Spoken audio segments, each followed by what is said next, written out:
خب تو این سوال میگه که جرم یه زنبور عسل 15 یک میلیونیوم کیلوگرمه. اینو به صورت نماد علمی بنویس. اول از اون یادت باشه شرط نماد علمی این بود که عددی که تهش میمونه یه عددی بین 1 تا 10 باشه.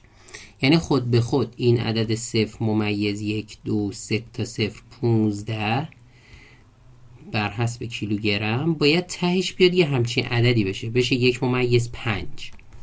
یعنی یه عددی که بین 1 تا 10 ضرب در 10 به توان یه چیزی.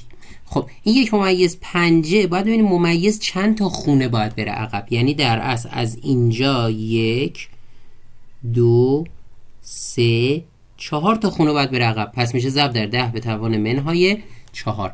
یعنی 1.5 اگه من 4 تا خونه بیارمش عقب میرسم دوباره به همین این. پس جواب میشه 1.5 ضرب در 10 تا منهای 4 کیلو گرم. جوابش اینه. این گزینه 2. پس حواستون جمع باشه.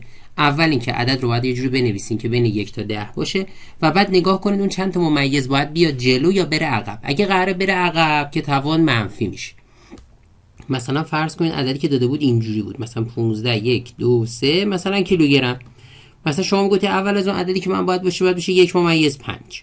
این ممیز اینجاست، چند تا باید بره جلو؟ 1 2 3 4 تا. پس ضرب در 10 به توان 4 کیلوگرم. اگه لازم شد ببریدش جلو توان مثبت، اگه لازم شد بیاریدش عقب توان منفی.